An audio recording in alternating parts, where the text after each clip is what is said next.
Shocked होता है और बोलता है क्या हमें यहाँ से जाना पड़ेगा, जिसमें ग्रैंडफादर बोलता है कि हाँ, क्योंकि एबेस किंग की सेना हमें ढूंढते हुए किसी भी वक्त यहाँ पर आ सकता है, हम लोग यहाँ पर हमेशा के लिए तो नहीं रह सकते। सातो बोलता है लेकिन रिंग का क्या होगा। ग्रैंडफादर बोलता है ऐसा नहीं है कि हम लोग इस रिंग को नहीं लेने वाले, हम लोग इस रिंग को अभी ऐसे ही छोड़ेंगे और बाद में इसको लेने के लिए फिर से आएंगे। हमारा मेन मिशन है कि हम ज्यादा से ज्यादा रिंग को कलेक्ट करें और तुम्हारा जो अभी स्ट्रेंथ है इससे तो तुम एबेस किंग का एक नाइट के साथ भी नहीं लड़ पाओगे। जवाब में सातो बोलता है आपने तो बिल्कुल सही बोला। अब अगले ही पल वो चारों के चारों उस शहर से जाने लगते हैं, जो देखकर तो जेड को भी थोड़ा सा शांति मिलता है और वो बोलता है फाइनली ये लोग जा रहे हैं। लेकिन तभी अचानक से एक सेना बहुत ही तेज जेड के पास आकर बोलता है एक बुरी खबर है, एबेस किंग की सेना गस्ट बैरियर को तोड़कर हमारे शहर के अंदर आ रहे हैं। जो सुनने के बाद तो जेड बहुत ही ज्यादा शॉक्ड हो जाता है। दूसरी तरफ तो हम वही एबेस किंग के नाइट को देख पाते हैं, जो कि अपने मैजिक पावर की मदद से गस्ट बैरियर में एक होल कर देता है और उस होल के सहायता से सभी एबेस मॉन्स्टर उस शहर के अंदर आ जाते हैं। इसके बाद हम सातो और बाकी सबको देख पाते हैं जो कि उस शहर से निकलने वाले ही होते हैं,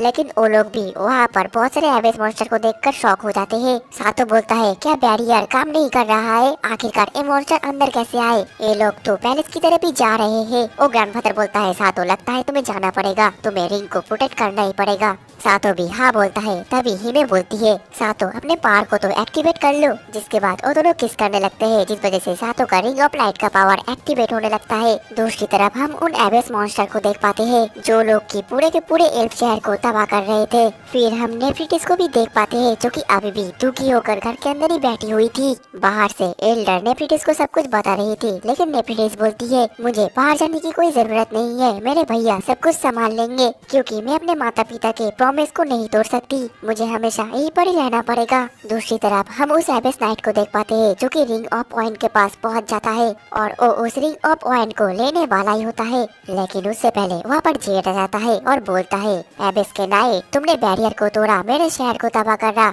और अब तुम इस रिंग ऑफ पॉइंट को चुराने का सोच रहे हो, मैं तुम्हें नहीं छोड़ने वाला। ये बोलने के बाद तो जेड उस एबेस नाइट के ऊपर हमला कर देता है, लेकिन वो नाइट तो उस हमले को बहुत आसानी से रोक लेता है, जो देखकर जेड शॉक हो जाता है और फिर वो अपने अटैक से जेड को तो एकदम दूर धकेल देता है। इस हमले के वजह से जेड की हालत तो काफी ज्यादा बुरा हो जाता है, फिर भी वो बोलता है मैं ऐसे यहाँ पर हार नहीं सकता, मुझे मेरे शहर को बचाना पड़ेगा, मुझे मेरे रिंग ऑफ पॉइंट को बचाना पड़ेगा। ये सब सुनने के बाद वो नाइट तो जेड के ऊपर एक बहुत ही खतरनाक हमला कर देता है, लेकिन वो हमला जेड को लगने वाला ही होता है उससे पहले सातो आकर बीच में से उस हमले को ब्लॉक कर देता है, जो देखकर जेड शॉक हो जाता है और बोलता है रिंकी आखिरकार तुम यहाँ पर क्या कर रहे हो। सातो बोलता है तुम चिंता मत करो, मैं यहाँ पर तुमको बचाने के लिए नहीं आया हूँ, बल्कि मेरा एक दोस्त भी यहीं पर ही रहती है और मैं उसके शहर को बचाने के लिए आया हूँ। इसके बाद तो सातो उस नाइट से बोलता है पिछली बार मैंने तुमको नहीं हरा पाया था, लेकिन इस बार मैं तुमको हरा कर ही रहूंगा, क्योंकि मेरे पास बहुत सारा पावर है। और ये बोलने के बाद वो हिमे की तरफ देखने लगता है, जो देखकर हिमे शर्मा जाती है और बोलती है सामने तरफ देखो।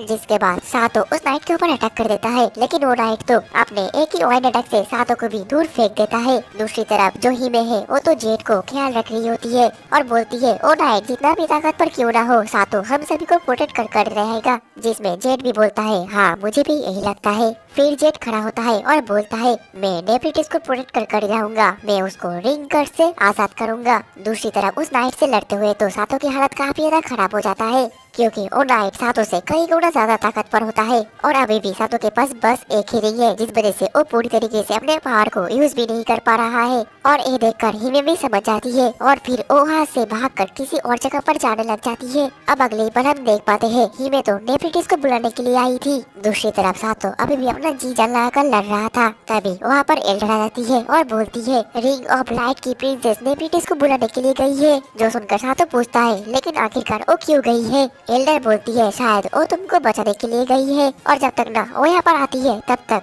हमें इसको और भी ज्यादा उलझाए रखना पड़ेगा।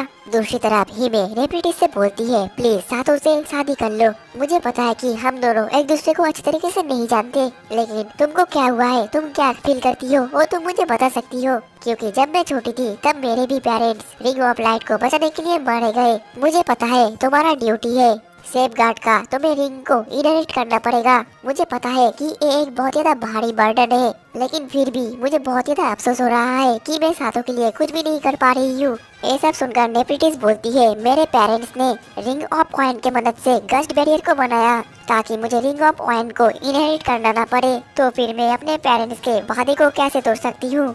हम दोनों बिल्कुल भी सेम नहीं है। हिमे बोलती है, तुमने बिल्कुल सही कहा, लेकिन तुम होपलेस नहीं हो। दूसरी तरफ सभी फाइट कर रहे हैं, तुम्हारा भाई, सातो, एल्डर सभी फाइट कर रहे हैं। नेफ्रिटिस बोलती है, रिंग किंग का ड्यूटी है फाइट करना, तो वो अपने ड्यूटी को ही निभा रहा है। हिमे बोलती है कि नहीं, तुम गलत हो सातो, इसलिए नहीं लड़ रहा। सातो इसलिए लड़ रहा है ताकि वो तुम्हारे होम टाउन को बचा सके।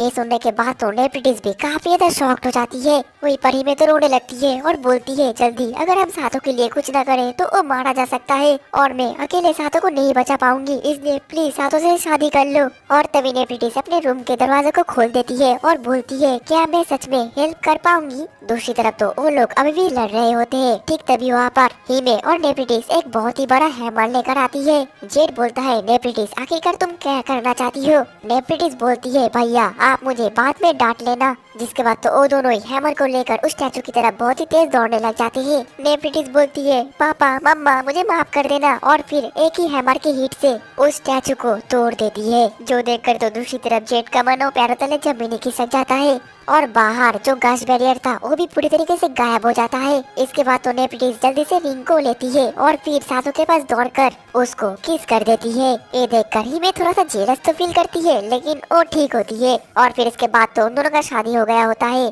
और सातो के पास तो रिंग ऑफ ऑयन का रिंग भी आ जाता है। ये सब देखकर जेड गुस्सा हो जाता है और बोलता है कि अगर गस्ट बैरियर ना रहा तो एबेस किंग के मॉन्स्टर तो हमारे शहर को पूरी तरीके से तबाह कर देंगे। नेफ्रिटिस बोलती है कि चिंता मत करो भैया, क्योंकि रिंग किंग हमारे शहर को बचा लेंगे। और फिर वो सातों के हाथ को पकड़कर पावर को एक्टिवेट कर देते हैं, जिस वजह से उस रिंग से इतना ज्यादा पावर रिलीज होता है कि शहर में जितने भी सारे एबेस के मॉन्स्टर थे वो सभी मिट जाते हैं। यहाँ तक कि उस पावर की वजह से तो नाइट का हालत भी काफी ज्यादा खराब हो जाता है और इसी मौके का फायदा उठाकर सातो फिर से उस नाइट के ऊपर अटैक करने लगता है। लेकिन ओ नाइट अपने को डिफेंड करने के लिए सातो के ऊपर वाइन अटैक करता है, लेकिन सातो के पास रिंग ऑफ ऑयन होने की वजह से वो भी ऑयन को मैनिपुलेट कर देता है और उस अटैक को बहुत ही आसानी से डॉज भी कर देता है। इसके बाद अपने तलवार की मदद से उस नाइट के मास्क के अंदर घुसा देता है, लेकिन ठीक तभी सातो तो वहीं पर ही बेहोश हो जाता है। और इसका अगले पल ही सातो का जब आँख खुलता है तो वो तो अपने सामने नेफ्रिटिस और हिमे को देख पाता है और वो तो बहुत ज्यादा कंफ्यूज होता है और सोच नहीं पाता कि आखिरकार उसके साथ हुआ क्या था। तभी वहाँ पर वो ग्रैंडफादर और एल्डर आ जाते हैं और बोलते हैं, सातो तुमसे कोई मिलना चाहता है। और वो तो एक एल्फ होती है और बोलती है, रिंग किंग आपका शुक्रिया, आपके वजह से मेरा शहर लोमगा अब सेफ है। सातो पूछता है, लेकिन आखिरकार आप हो कौन। साइड से एलिवेटर बोलता है, ये है लोमगा का late empress older sister princess सुमारा गाड़ी। हिमे तो अचंभित होकर पूछती है, लेकिन इन्होंने तो इस शहर को छोड़ दिया था। सातो भी शॉक्ड होकर पूछता है, आखिरकार आप यहाँ पर किस लिए आए हो। तभी एल्डर बताने लगती है, क्या तुम सभी लोग सब कुछ भूल गए हो। एबेस किंग का वो नाइट जिसने मास्क लगाया था वो और कोई नहीं बल्कि समोरा गाड़ी थी। और फिर एल्डर तो सातो को एक ब्लैक रिंग ऑफ ऑयन देती है और बोलती है, ये रिंग समोरा गाड़ी को कंट्रोल कर रही थी, लेकिन अभी ये पावरलेस है। तभी समोरा गाड़ी बताने लगती है, जब मैंने अपने प्यार को खोया और इस शहर को छोड़ दिया तब मैं इस शहर को एकदम देखना नहीं चाहती थी। इस शहर से मैं नफरत करती थी और मैं बहुत ज्यादा डिप्रेस भी थी। इसी मौके का फायदा उठाकर एबेस किंग ने मुझे मैनिपुलेट करा और मुझे the black ring of ion को पहनाकर उसका नाइट बना दिया। ये सब सुनकर तो सातो शॉक्ड होता है और बोलता है, क्या एबेस किंग इतना ज्यादा खतरनाक है। तभी एल्डर बोलती है, एबेस किंग अपना फिजिकल फॉर्म को खो दिया है जब उसने पहली बार रिंग किंग के साथ फाइट किया था और उसका सोल नॉर्थ के एक भरना एरिया में सील्ड है, लेकिन फिर भी वो अपने फिजिकल फॉर्म के बिना अपने सेना को बढ़ा रहा है। यहाँ तक कि कई ह्यूमंस को मैनिपुलेट करके अपना नाइट भी बना रहा है। जो सुनकर सातो खड़ा होता है और बोलता है, मुझे जल्दी से और भी रिंग को कलेक्ट करना पड़ेगा, लेकिन उसका हालत बुरा होने की वजह से वो गिर जाता है और हिमे उसको संभालती है। साइड से एल्डर बोलती है, तुमने कुछ ज्यादा पावर को यूज कर लिया जिस वजह से तुम्हारा सर चकरा रहा है। तुम मर भी सकते थे, लेकिन तुम्हारे इन दोनों प्रिंसेस का प्यार तुमको बचा रखा है। तभी सातो रियलाइज कर पाता है कि उसकी तो दोबारा शादी हो गई है और अब उसके दो वाइफ है, एक है नेफ्रिटिस और दूसरी है हिमे। और फिर सातो नेफ्रिटिस को कुछ बोलने वाला होता है, लेकिन तभी नेफ्रिटिस बोलती है, सातो समा हमारे यहाँ पर एक बहुत ही अच्छा हॉट स्प्रिंग है, चलो एक साथ नहाते हैं और आपका थकान इससे दूर हो जाएगा। ये सुनकर तो सातो कुछ भी बोल नहीं पाता और इसके अगले पल ही वो तीनों तो एक साथ नंगे होकर एक ही हॉट स्प्रिंग में नहा रहे होते हैं। तभी नेफ्रिटिस बोलती है, मुझे पता है कि आप और हिमे एक दूसरे से बहुत ज्यादा प्यार करते हो, तो मैं चाहती हूँ कि हिमे भी मुझे गाइड करे ताकि मैं आपको प्यार कर सकूँ। जो सुनकर हिमे शर्मा जाती है और बोलती है, तुमने बिल्कुल सही कहा, हम दोनों एक दूसरे को बहुत ज्यादा प्यार करते हैं और हम दोनों हर रात एक दूसरे को किस भी करते हैं। जो सुनकर तुमने प्रीति और सातो दोनों ही शर्माने लगते हैं। तभी वहाँ पर नन्ही होकर एल्डर आती है और बोलती है, मैं भी देखना चाहता हूँ कि तुम दोनों अपने लव को कैसे कल्टीवेट करते हो। वैसे तो मेरे पास बहुत सारे इंटीमेट होने का एक्सपीरियंस है, लेकिन मैंने कभी भी दूसरी दुनिया से आने वाले इंसान से इंटीमेट होने का एक्सपीरियंस नहीं करा। तो ये मेरे लिए एक परफेक्ट चांस होगा कि मैं तुम दोनों को देखूं। और फिर वो तो उन दोनों के सामने बैठ जाती है और बोलती है, चलो शुरू करो। इसके बाद तो हिमे बहुत ज्यादा शर्माने लगती है और बोलती है, नेफ्रिटिस मुझे देखो और सीखो। और फिर उस हाथों के ऊपर चढ़ जाती है। वो दोनों ही बहुत ज्यादा शर्मा रहे होते हैं, यहाँ तक कि उसके चंगू मंगू सातों के साथ टच भी हो रहे होते हैं। ये सब कुछ देखकर तो साइड से नेफ्रिटिस भी शर्मा रही होती है।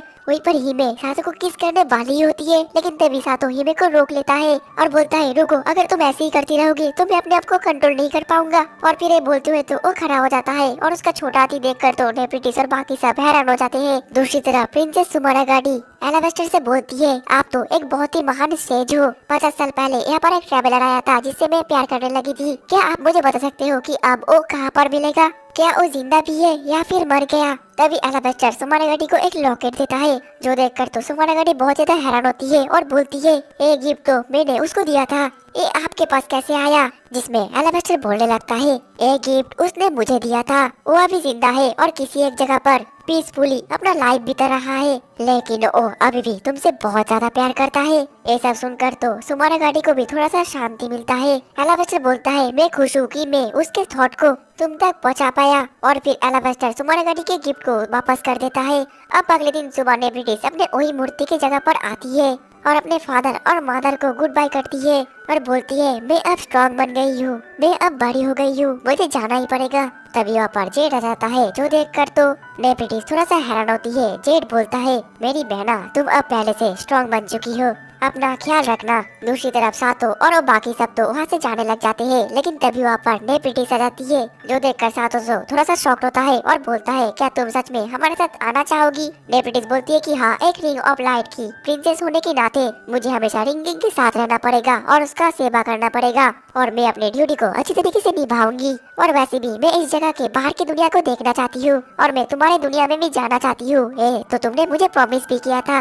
ये सुनकर साइड से ही मैं थोड़ा सा जेलस होती है और बोलती है, आखिरकार तुमने इसके साथ ऐसा प्रॉमिस कब किया था? जो देखकर तो सातो थोड़ा सा घबरा जाता है और बोलता है कि मुझे माफ कर देना ही मैं। दूसरी तरफ सुमरागाडी तो अभी भी अपने प्यार के बारे में ही सोच रही थी। तभी वो साइड से कुछ लोगों के बातों से सुन पाती है, जो रिंग किंग के साथ ग्रेट सेज था, उसका नाम एलाबेस्टर है। और एलाबेस्टर नाम सुनने के बाद तो सुमरागाडी बहुत ही ज्यादा शॉक्ड होती है, क्योंकि 50 साल पहले वो जिससे प्यार करती थी उसका नाम भी एलाबेस्टर था। मतलब कि उसका प्यार कोई और नहीं बल्कि वो ग्रेट सेज ही था। और अंत में हम एलाबेस्टर को देख पाते हैं, जो कि आखिरी बार उस पैलेस की तरफ देखता है